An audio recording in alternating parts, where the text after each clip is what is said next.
day off natin ngayon mga kaibigan. So, punta tayo ngayon kay Hazel, susunduin natin siya, and then, may pahabol. Nagre-request siya ng donut. Gusto daw na niya munchkin, and then, Boston Chocolaba. Ewan, basta, bili tayo. Bilis ng biyahe ko, ano. Dito na agad ako sa may, kawit. Napakainit. Sakit sa mata. Dito tayo sa SM Rosario.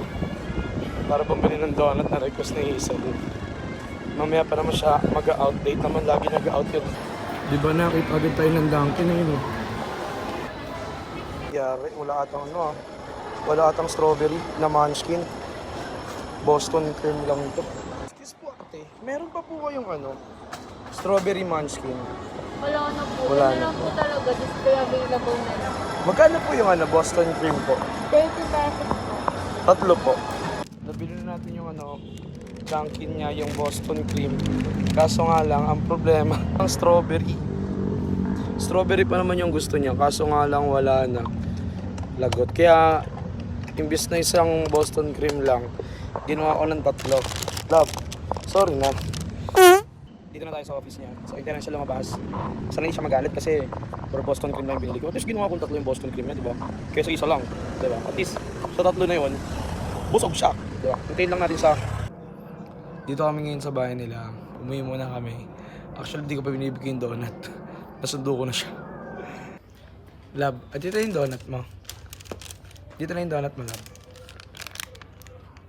Anong gusto mo? Bakit? Bakit? Anong gusto mong donut? Munchkin. Munchkin. Munchkin na strawberry. Tignan mo muna to. Binili ko na lahat para mabusog ka na. Mali. Ano lang eh? Boston cream lang. walang strawberry. Ba't ang dami? Ginawa ko ng tatlo. Para di ka magalit.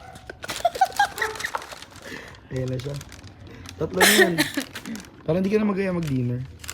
Di talaga ako makain. Sarap. Muna kami guys. Punta muna kami ng Please muna kami. Babakay. Sarap naman yun. Hindi naman siya nagreklamo guys. Sa Boston cream. Ikaw lang, sama-sama kasi lang tingin mo sa akin. Ay,